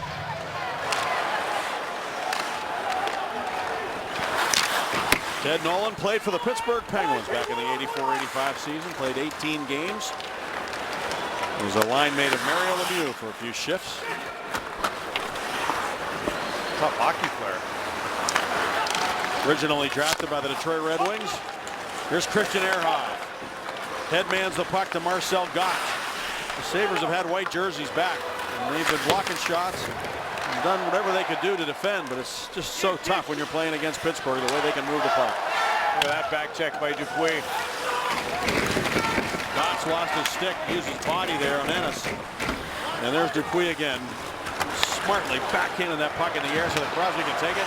And a good poke check there by Josh Georges on Sidney Crosby. And don't forget, Josh Georges teamed up with Hal Gill. I mentioned him earlier in that series against the Montreal Canadiens in 2010. And mostly against Sidney Crosby. He really had a tough time scoring goals in that series against the Habs. Georges did a great job. Here's Ole Mata moving it for Sidney Crosby. Crosby giving ground to Letang. A shot and a glove save by Enroth. He saw that through traffic. It's been a fun Halloween weekend in Pittsburgh. And folks, honoring the Pittsburgh Penguins with their costumes and their pumpkins. Well, you got to get the dogs into the act. You know that. You can keep tweeting us at Root Sports Pit, #Pens Booth. Crosby to one knee to win that draw. The tank shot stopped and a rebound backhanded wide by Kunitz. Josh Georges sends it up the wall for Zemgus Girgensons. Down to Brian Gionta. Can't get into the offensive zone. He looks frustrated right now, Gionta. Well, wouldn't you be? I mean, this is a guy that scored 18 goals in his career, 249 total. Wants Sidney Crosby on the faceoff. Sometimes you got to get leverage. Crosby down to one knee, over to Kunitz and back to the point, and then go to the net. Get down low, turn the hand over backwards sometimes, whatever it takes to win that faceoff. And like Crosby said this morning when he was asked about it, you need a lot of help from your line mates. Downey right to Spalling. Good support. He finds Sutter. Sutter with a shot. Enroth the save. Spalling got to the rebound. Nick Spalling protects the puck. Trying to wheel it back to the net. Went off that long stick of Tyler Myers. Now in behind the goal. Taken by Sutter. Trying to power his way in front. Instead he goes to the point. And the shot by Dupre missed the goal. And that was a heavy shot. Near side, Scuderi held it in. 45 seconds to go in the period. And the Sabres, Gionta dug the puck off the wall and got it back to the Penguin zone. 35. Scuderi. Spalling. Downey. Shoots it. And again, it hit Tyler Myers. Now it's Girgensons to the puck. And you can see that Girgensons is a guy who's a very conscientious two-way hockey player who's going to have a long career in the NHL. And everybody has said that about him, and when you watch him, you understand why they say it. Yeah, it's got to be tough for young players going through this struggle. I know it was for Mistay, 1983, struggling as an underage player, and the Sabres have sent one of the young guys back to the Western Hockey League, Sam Reinhart. You know, confidence is it can be so fragile as the second period ends, and somebody just got bowled over here. Yeah, Georges and Como get tangled up, and everybody joins in.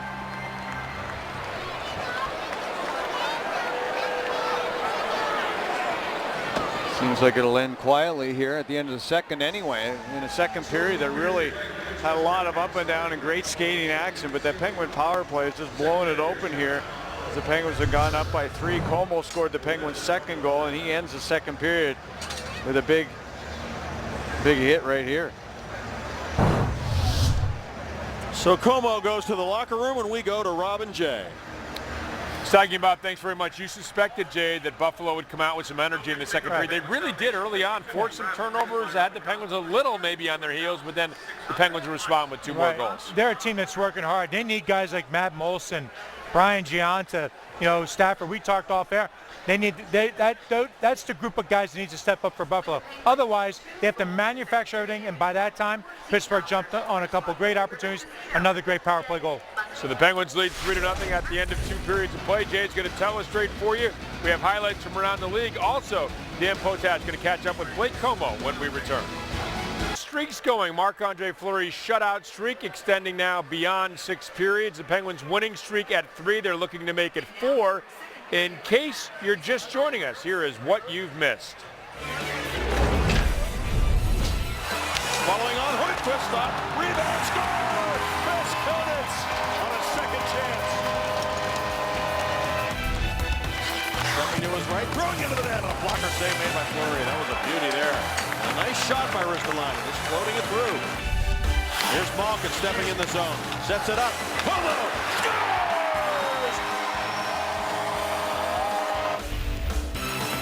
Malkin, Kunitz, Hornqvist, he scores!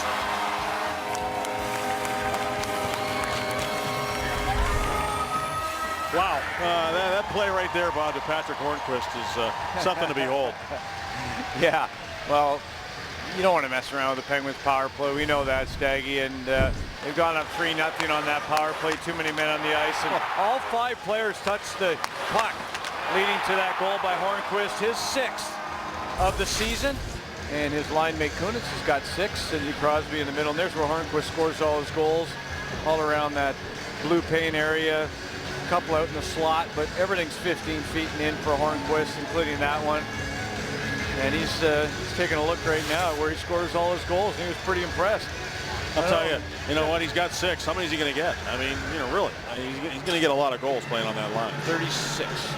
He's had 30 in his career. And now he's surrounded by guys that can help him score more. Now, Como, he did score, and he did take a penalty at the end of that second period, Staggy. So he'll be in the box to start this period. By the way, according to Rule 78.5, that apparent goal that did not count when the Penguins, they were looking at it. When the referee deems the play has been stopped, even if the referee has not physically blown the whistle, then it's still no goal, Staggy. And you had mentioned that when it happened. It's the intent. It's the intent. So, you know, he never got the whistle in the mouth, but he saw that it was covered, and he deemed the play to have been stopped right then and there. So the Sabres, who are 0 for 2 with a man advantage, have a golden opportunity to get some life here early in the third period, and here they come on the power play. The Penguins have killed 2 here tonight, which means they've killed 24 in a row. Sabres, though, have the puck, and it's Tyler Myers to Andre Benoit. His wrist shot sailed wide. Myers got to move it in front. It comes right to Marcel Gott. He'll carry the puck back. Gott short-handed, Letang on the ice as well. Gott shoots it, and Enroth makes the save. And now up the right wing comes Drew Stafford. He'll stop up. Looks for Ennis. It's off his right skate. Ennis sent it back around behind. And pinching down is Josh Georges to force it back over to the far corner where Paul Martin gets after it. He and Matt Molson. Martin leans on Molson, who sends it around to the near side where it's taken by Josh Georges. Georges delivers it back in behind for Molson. Molson, Stafford, and Ennis up front for the Sabres right now. And it is Dupuis getting control and finding that opening. 53 seconds left on the penalty. Penguins penalty killers, only 4 of them, 5 Sabres, but the Penguins outmanning the white jerseys while killing that penalty, and that's the key. Here's Georges dumping it in. Fleury can't stop it. And the Penguins able to get it out again. And this is Gotch. Gotch trying to get around Georges. He poked it away, but he stays with it. The Scuderi. Slap shot. Save made by Enroth. 25 seconds to go on the penalty. Sabres bring it ahead. They have 1 power play goal this year. They dump it in. Scuderi goes back for it. But he was bumped off the puck by big Chris Stewart. Now Scuderi steps in the way of Stewart to break it up, and the Penguins get clean possession. And Kunis looks to the right wing of Crosby. Crosby short-handed. Will spin around off the side of the cage. And then he was whacked by Mike Weber, who's going to get a penalty. Yeah, he took a punch to the chops, didn't he? After that 360 spin around, spinorama. And there was an easy call. The referee making it right now. Buffalo penalty number 6. As Sidney Crosby came in. And there's the follow-through by Weber up high on Crosby. That's not the first time Crosby has really met the fist of Weber's at Staggy. A couple of years ago, we remember Weber assaulting Sidney Crosby. Yeah, and it was not something that was really enjoyable to watch, seeing Sid get abused like that and nobody coming to his rescue. No. Sabres win the draw. They're shorthanded again. The Penguins UPMC Sports Medicine power play on the ice for the second time in the game. The first time they got that incredibly surgical goal from Patrick Hornquist. Here's Malkin as he dumps it to the right wing corner.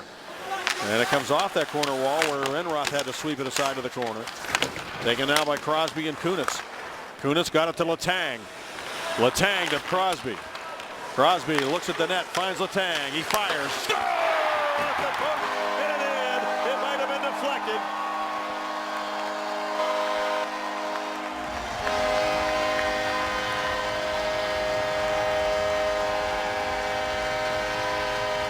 It was deflected. I love the dump in by Malkin, guys. He laid it kind of dead in the corner. The Penguins got on that dump in. Sidney Crosby assessed the situation, and Chris Letang shot the puck right away. Chris Kunitz wide open, and Hornquist, look at Enroth can't see anything. He can barely see it. Perfect deflection off the backhand, off the goalpost and in. But they had everything. They had everything going there. They had a quick shot. They had bodies at the net in tandem position. Hornquist really obscuring the vision of this smaller netminder, and Kunitz wide open down there on the backhand, available, stick on the ice. And now he's got 7. Boy, is he good, Chris Kunitz.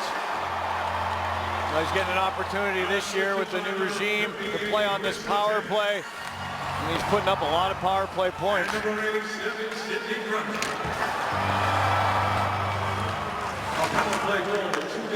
Sabres trying to come out of their own zone. Delorier moves it to the near wing. That's 7 power play points for Chris Letang, Staggy, so far this season. I'll tell you, Bob, you know, the swing with the special team. The Penguins kill the penalty. Right after it, they get a power play. Actually, at the end of the kill, so they put on Crosby. He draws a penalty from Weber. So they kill one, and then they cash in on the power play. Yeah. And the special teams have just been absolutely devastating to the opposition so far this year. And Simon Dupre just drew another penalty, Staggy. He used his strength in the corner. He separated the man from the puck. Okay. And Delorier decided to reach around Simon Dupre, who's a big body guy. He's 6'4" and a bit. And take a look. He wins the battle in the corner, separates man from puck, protects the puck, and draws the hook. So the power play comes on the ice again for Pittsburgh. 17 power play goals, 17 on the season. You know what the record is, Bob? You were part of the team that put it up. I have no idea. 119 power play goals in 88-89, the Pittsburgh Penguins.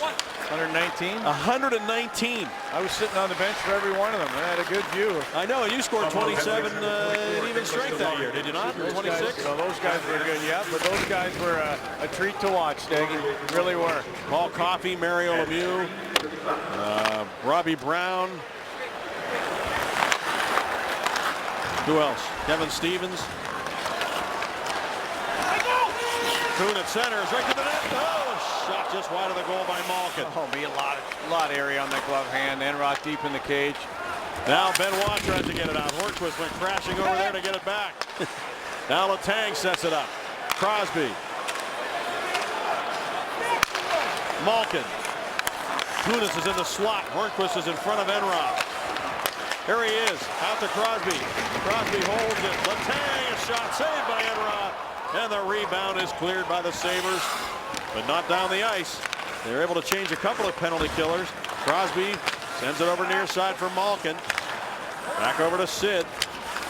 Letang banks it off the boards. George is trying to get it out. And it comes back over the line with Hornquist trapped offside. Tonight, after the game on an all-new Inside Penguins Hockey, we head north of the Berg to check out one of the more unique tributes to Mario Lemieux. Explore some new hairstyles for Chris Letang and much more. Inside Penguins Hockey debuts tonight after postgame on Root Sports. A mullet? I think they should have just put that afro on him on the bobblehead. That's hilarious. That's a great hairdo. Now here's Tyler Myers to the corner. And he couldn't get it out. Ehrhoff holds it in. 25. Taken now by Sutter and centered and chopping at it was Mata. Bouncing puck, and it's going to come to a blue line where Ehrhoff holds it in. Downey tried to get it deep, can't do it. Then the Sabres able to get it back to Penguin ice. 10 seconds remaining on the penalty to Delorier. 5, 4, 2, 1. Dupuis. Sutter hit hard in the corner. Solid check there by Weber. And Delorier is out of the box. He throws it across the rink to Cody Hodgson. Penguins step up on him. Tyler Strachan has it to Weber. Weber's wrist shot. Then that one sailed wide through a screen. So the Penguins able to get to the puck first. Ole Mata to Brandon Sutter. And he'll dump it into the corner.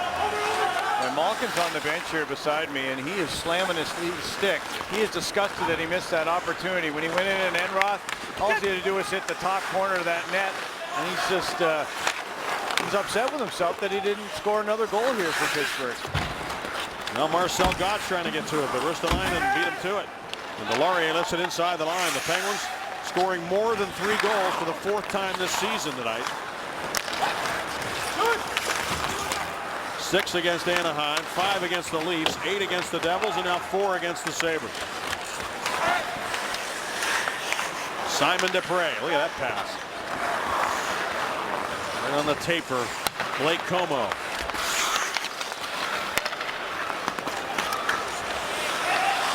Simon Dupre. Scuderi. Jurgensen's had it and lost it. Como comes over. Now he'll go to the bench. Sill moved it into the middle off a stick. And the Sabres set it up from their own zone. Rasmus Ristolainen gave it back to his partner, Andre Benoit, who was totally tripped there. And I don't know if he was trying to draw a penalty or what, but he was tripped up and there's no call. I think that could have been a penalty there. Malkin out to Paul Martin, and he fires it wide. Drew Stafford looks around, finds the puck, shuffles it in behind for Ristolainen. Right back on to the stick of Jurgensen, who looks left wing for Stafford, out of his reach. And the Penguins quickly go the other way, and it's Craig Adams. Surrounded by white jerseys, he wrists it to the glove of Jonas Enroth. Now the Penguins power play is struck again in Pittsburgh, and it's Kunitz, a redirection on the backhand off the goal post, and 4-0. Well, the big prize at the end of the year is this kid right here, Connor McDavid, who has 38 points in 13 games for the Erie Otters, and he's touted as the next one. And the other day in practice, he shot a puck off the crossbar, and that's what happened to him. Come on. Jamie McKee took the picture. Former Penguin defenseman and Sabre defenseman. And photographer in his spare time. Wow, that was incredible stuff. It's not the first time we've seen a puck shatter, but particularly poignant, I think, that Connor McDavid did that to it, because he's going to shatter some records, I think, for whatever club he ends up with. Yeah, right down the road in Erie if you want to go watch a Ontario Hockey League game. Yep, and a brand new refurbished arena up there. Here's Kunitz trying to reach the puck, and they've changed the lottery system now. It was 25% chance for the team that finishes last. Now it's 20%. And the odds are a little greater for teams further down the line. So it's not guaranteed that if you finish last, you're going to get it. But there's another guy named Jack Eichel who's going to go probably second overall. Hornquist has been injured here. He goes to the bench. He's hobbling. Looks like he's going to take a seat on the bench, but I'm not sure what happened to him. But Hornquist has gone to the Penguins bench, and he's in some kind of discomfort. Dupuis shoots it, and Enroth just handles it easily. Now it's Tyson Strachan with it. I saw Connor McDavid play during the lockout. I went up, and he was just a kid then. I mean, really young. He was underage, and he can skate. A lot like Sid. Now Dupuis can't get it out. Sabres trying to make something happen here, but the Penguins just battle for possession of the puck, and Como softly dumps it into the Sabres zone. A lot of time left, but now it's up to the Penguins to just vanquish the Sabres here the rest of the way. Hornquist is still on the Penguins bench. He went in the defenseman's door. He was looked at and seems to be okay. By the way, Bobby, Connor McDavid has 4 more points tonight. Wow. So he's got 42 now. He's a special player, isn't he? And there's Hornquist as the skates collide. Yeah, and his leg just kind of stopped him in his tracks abruptly, and seems fine. That's good. That is good. Because the last time there was a big collision like that, it was the knee of Malkin, and it was big 6'8" Myers, and that wasn't that good.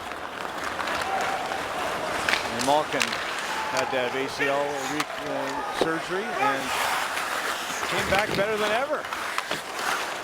Flynn ends up with a puck behind the net. Delorier moves to the front of the net. Cody McCormick on the ice in his second stint with the Sabres. He was with the Minnesota Wild last year. Puck thrown back to the net by Weber.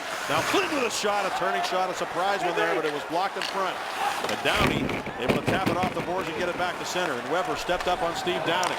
He is a physical player, and he really does remind me of Bob Boughner. Now here back to the puck goes Simon Desprez over to Brandon Sutter. Sutter able to gain the red line, couldn't get any further. Andre Benoit clogging things up on the near side, and then Jurgensen's able to get it deep. Fleury has to wait for it to come into the trapezoid. Desprez better move it quickly. Threw it right in front of his own net. And Scuderi able to just lift it back to center. Well, I don't know how that stayed out. Fleury was getting back into the paint. There's a delayed penalty right now against Pittsburgh, and for some reason it didn't hit the back of the skate of Fleury and go in behind him. Wow, incredible stuff. It's a game of inches. And Marc-Andre Fleury and the Penguins, wow, in one side out the other. Well, the Sabres are still looking for that first marker of the night. They have just 12 shots on goal. And again, it's been a theme this season. In fact, on Tuesday against Toronto, they had just 10, a franchise low 10 shots on goal. Now, the Penguins have never registered just 10 shots on goal in one game, but they've had 11 several times, the most recent one coming in San Jose on October 28th in 2008. Guys, remember that game, just 11 shots on goal against the Sharks. Back upstairs to you. The Penguins were a depleted lineup that night, too. Oh, I remember that. And I remember the practice the next day, too. And it wasn't that much fun. Oh, man, I remember the battling the next day. Olimata just sends it the length of the ice as the Sabres are on the power play again. This is their fourth opportunity. The Penguins are now up to 25 consecutive kills. Trying to make it 26. Letang tried to get it over to the wall, and it comes right to the side of the net. Fleury battling to keep it out of there, and he's able to freeze it. That's one thing that Mike Johnston commented on after a game, a couple of games back, is Fleury's been battling in the crease when there's a lot of traffic around that net to find the puck. Well, look at all the black jerseys helping him out too, Steggy. When the whistle's blowing, you're going to see four guys basically standing in the picture, almost in the paint. And that's all the black jerseys you got.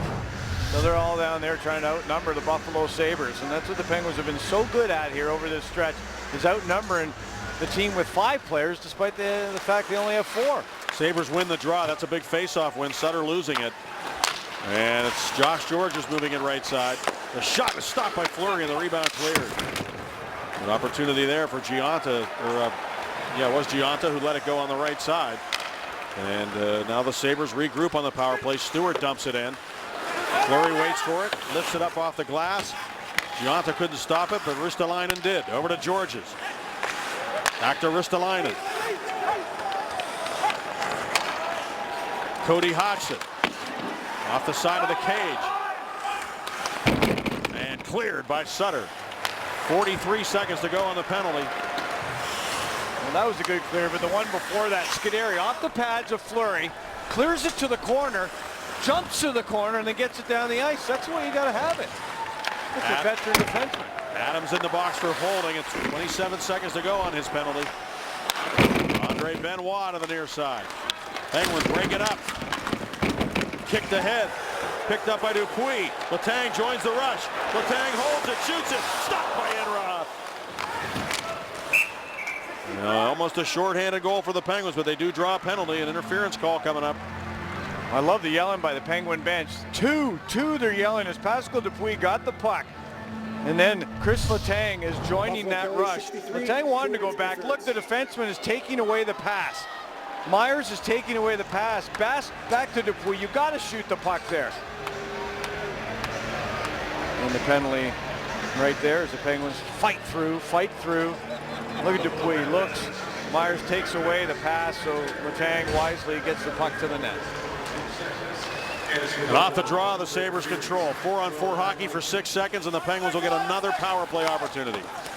So they kill another opponent power play, and it is up to 26 straight. Just a reminder, as you enjoy a cold one, to look forward to Miller time later in the game, brought to you by Miller Lite. Steg, you just said it was 4-on-4, then the penalty was over. Myers had the puck. He did nothing with it there. All he had to do was ice the puck down. Now the face-off is right here. See if the Penguins get control and are able to go in, but just simple plays. Like when you have a chance to clear the puck down, get the puck down. I don't know what you're waiting for. And just a lot of indecision there for this still young defenseman. Penguins are 2 for 3 with a man advantage. UPMC Sports Medicine power play. There he is again. He had a chance to clear the puck. He hit his own man. The Penguins are going the other way. Ehrhoff, slap shot. That hit Torrey Mitchell. And stayed with the Penguins. Crosby to Malkin. Malkin to Ehrhoff. Mitchell challenges him after blocking that shot. That's a gutsy play there. Here's Crosby with it now. Over to Malkin. Lets it go. He scores!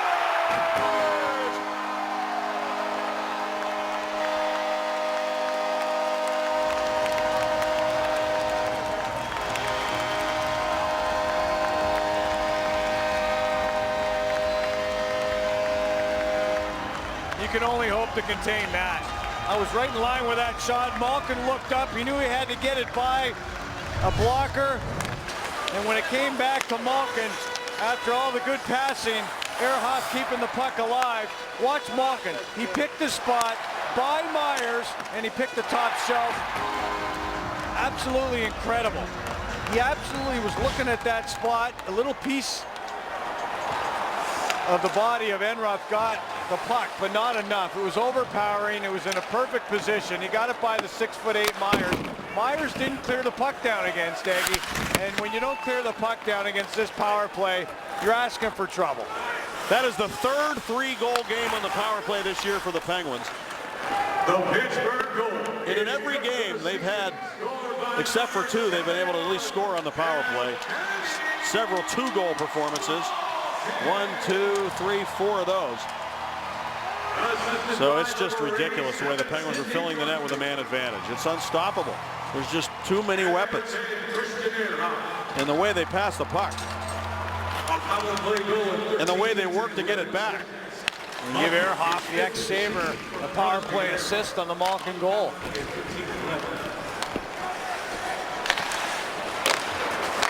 And a shot by Gotch, stopped on the short side. Ehrhoff gets it. 5-0 Pittsburgh. Zach Sill is trying to control the puck and ends up losing it. He's going to have to hurry to get back here and get some help from Ehrhoff. Ehrhoff, well, Sabre just went right into Fleury. There was Cody Hodgson. He forgot where he was. He lost his edge. Now on the near side, taken by Gotch. Gotch feeds it in deep. Adams gets in after it. Ristolainen chasing Sill, who reversed it back. Stewart moving it up to Hodgson. Now it's Marcus Foligno dropping it back. Sabres will go home and play the Detroit Red Wings tomorrow night, so it doesn't get any easier for them. Red Wings, an impressive performance last night against the Kings after they lost the night before to Pittsburgh.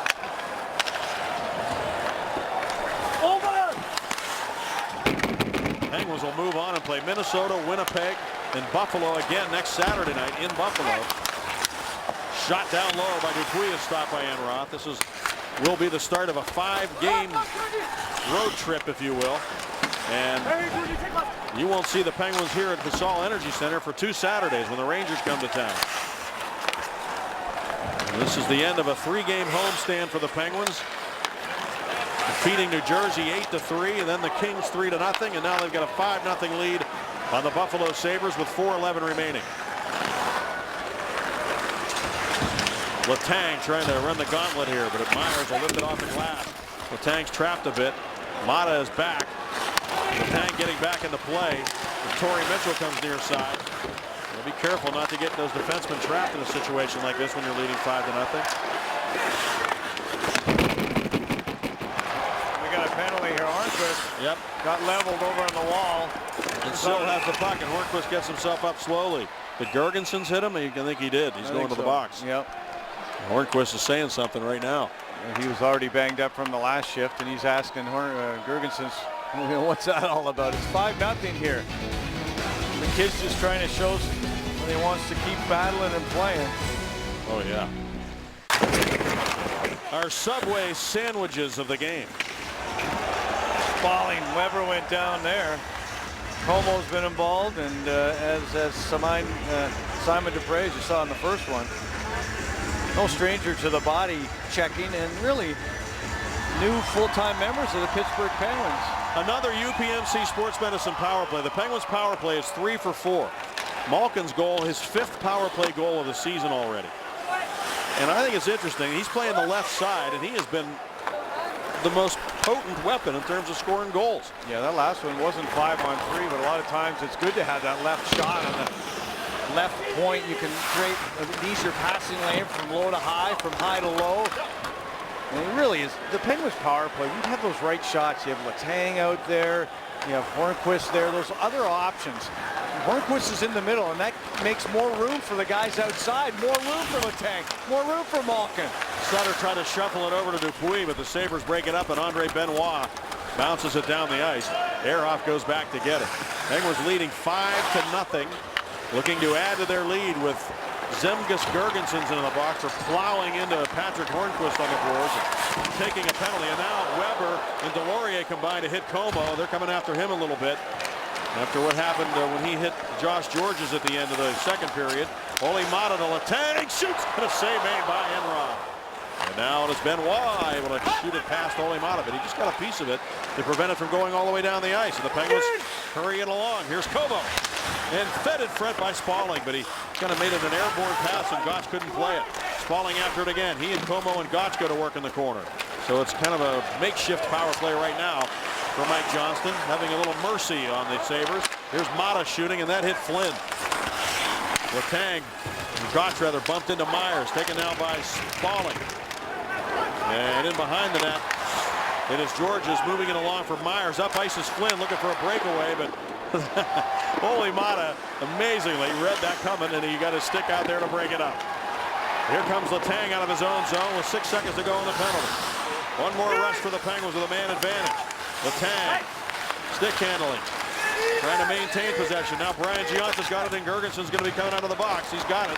Girgensons down the wing, shoots, up high, and Fleury just waved at it as it went through. Here's Benoit shooting, and that was intentionally wide. Now it's Girgensons trying to get into the goal, and Fleury shuts the door on Zemgus Girgensons and freezes the puck.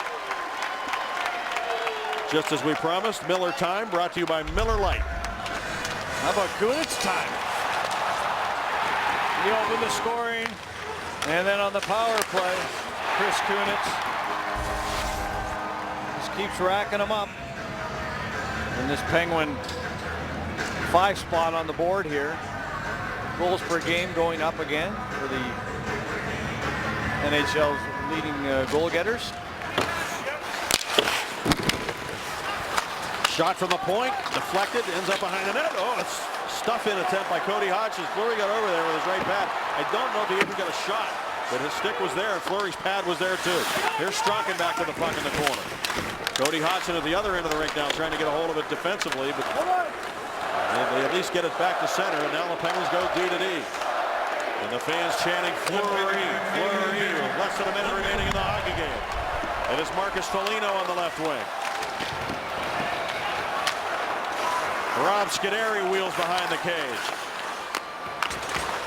And the Penguins control the puck. Not many teams in hockey can control it like them. This is Sill backhanding one wide. Malkin will get over and play the puck. Malkin spins off the wall with it. Malkin backhands it to the net. That just clipped the equipment of Enroth as it came through. Marcus Foligno's bumped on the near wall. Paul Martin's got it. 27 seconds to go in the hockey game. 16 shots for the Sabres. 34 for the Penguins. And a nice send-off here the rest of the way from the fans as the Penguins will head off on the road after winning 3 straight here on their home ice. Still more work to do, though. Here's Delorier shooting, and Fleury the save. The rebound loose. Fleury stops McCormick. And right on cue, the Flower makes the saves here with 6.8 seconds to go.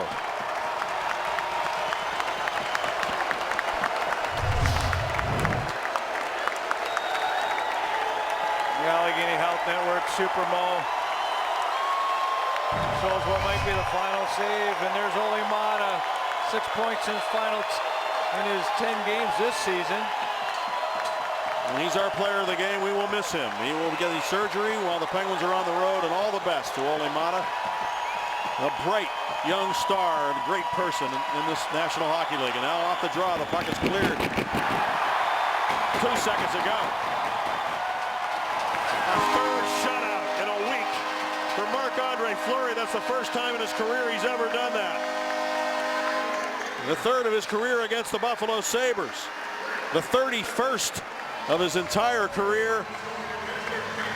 And Marc-Andre Fleury and the Penguins defeat the Buffalo Sabres here tonight 5-0. Well, they kept the level up, and the Buffalo pushed them. They pushed them into that second period when it was 1-0.